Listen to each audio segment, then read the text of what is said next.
السلام عليكم ورحمة الله وبركاته. هكلمكم عن حاجة مفيدة جدا وكويسة ومن الآخر بصراحة. عندك الحمام كاشش وما انتش عارف ماله. ما هو كاشش ممكن يكون عنده إسهال، ممكن يكون عنده نقص كالسيوم، ما انت لازم ده تعرف فيه ايه. ماشي. عندك مثلا الحمام عنده كنكر، في كنكر، في فطريات في الفم، في جميع أنواع الإسهالات، في ضيق في التنفس، يعني فاتح بقه بيتنفس منه. في عندك الحمام فيه ديدان، عدم خصوبة. شوف كل الأمراض دي كلها حلها حاجة واحدة، هو فص الثوم. شفت بقى؟ دي إسعافات أولية لفص الثوم. لو احنا مسكنا حاجة عشان نعالج بيها فص الثوم، نعالج بيها بفص الثوم، هقول لك ايه. أول حاجة لما تلاقي إسهال اي لون، اديله فص الثوم واديله التركيبه اللي احنا عارفينها المشهوره قوي، اللي هي الكزبره والكمون والزعتر.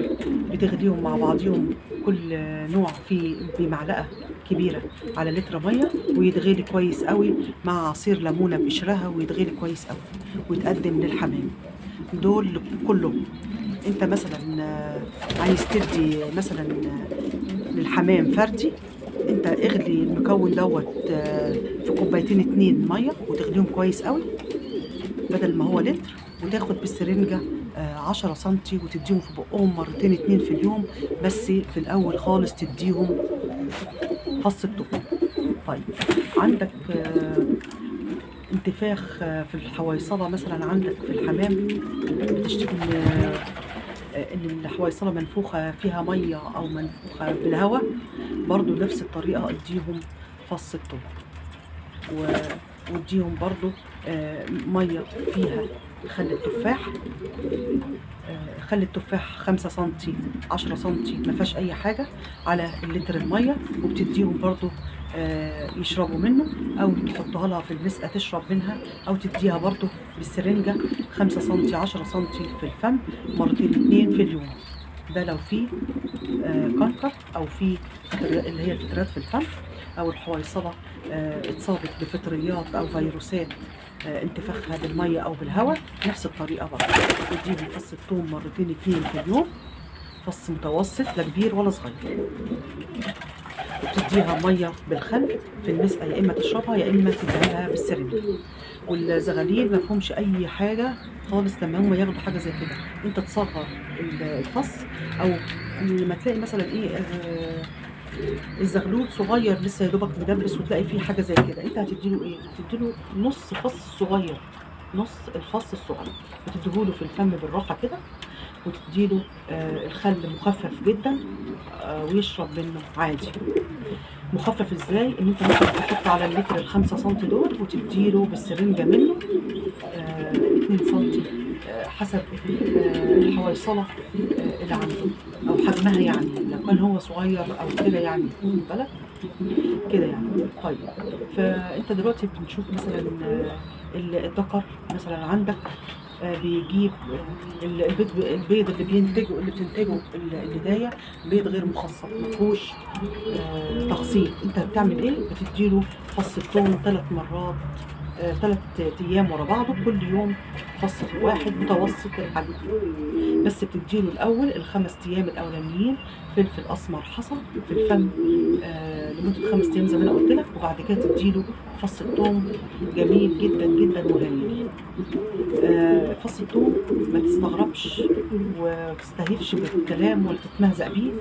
فص الثوم دوت مضاد حيوي طبيعي وقوي جدا وشديد قوي. دي الحاجه الوحيده اللي ممكن تنقذك من اي مرض بيصيب الحمام وانت ما انتش عارف فيه ايه. كشه ومغمضه عينيها كده، واخد بالك، وانت ما انتش عارف فيه ايه، او انت في وقت ضعيفه. ماشي. اديها فص لعدم الخصوبه. ماشي. اللهم صل على النبي للزوافان فص الثوم، بس ما تكترش منه وتقول ايه انا هديله عشان يبقى بسرعه، لا ما ينفعش. ماشي. كتير قوي 3 ايام ورا بعض فص واحد بس كل يوم لمده 3 ايام. الخل بقى دوت مع الفص الثوم للنتايه اللي هي مش زايفه واللي عندها تكيسات دهنيه او بتتاخر في انتاج البيض، هو للخصوبه وللزوفان، ويعتبر مضاد حيوي وطارد للديدان، ومفيد جدا جدا للجهاز التنفسي في اوله.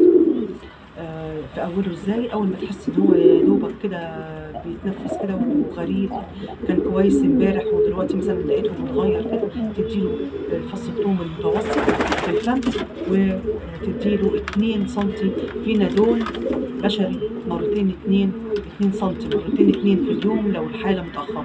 اما لما تكون لسه في اولها اديله 1 سم مرتين في اليوم. ديت شويه مش اجتهادات، لا شويه معلومات يا ريت ان انت تستخدمها على طول. يبقى دوت اسمه فص الثوم، دوت اسمه اسعافات اوليه مع العلاج. عنده اسهال اديله فص الثوم واديله قشر الرمان مع معلقه شاي كبيره واعصر عليها ليمونه، يا اما انت تختار، يعني الاثنين هيجيبوا ان شاء الله نتيجه. ماشي. فص الثوم برضو حاجه مهمه جدا انا نسيت اقول لكم عليها، وهي الروشه. الروشه في اولها، او اللي عنده سالمونيلا في اولها او قلبت معاه بالروشه، اديله فص الثوم بيساعد على ذوبان التجلط اللي موجود في الرقبه عند الحمام. انت مثلا بتنتف الريش اللي عند الرقبه وتبص تلاقي فيه زرقان كده، انت ممكن لو تقدر تشرط بموس او تعمل وغز وليس تشريط لو تقدر. ماشي. وغز يعني ايه؟ انت بتشكه بالابره كده بحيث ان انت ايه تطلع الدم بتاعها، وتديله فص الثوم مرتين 2 في اليوم، فص صغير، يا اما الاسبوسيد او الاسبرين او الريفا، ده بالمصري. هو كل دول مذيبات للتجلط وبيساعد على سيلان الدم، سيولة الدم يعني في الجسم. ماشي. وطبعا انت هتحطه في الشمس اكبر وقت ممكن، وتنتف الريش انا قلت ايه بتاع الرقبه والجناح، كام ريشه كده منه، والديل برضو ريشه من هنا وريشه من هنا من الجنبين، وتاكله بنفسك لو هو ما بياكلش. واهم حاجه الشمس، تحطه في الشمس وتاكله بنفسك وتهتم بيه، وتديله برضو ميه بالخل بالسرنجه، تديله تهتم بيه، ان شاء الله هيتعافى ويبقى كويس. ونحاول نوقف الاسهال اللي عنده دوت بالايه، بقشر الرمان والحاجات دي كلها، وان شاء الله هتلاقي نتيجه كويسه جدا. فما تنسوش ان هو فص الثوم لاي مرض يقف قصادك ما انتش عارف هو ايه، اي مرض. ماشي. والسلام عليكم ورحمه الله وبركاته.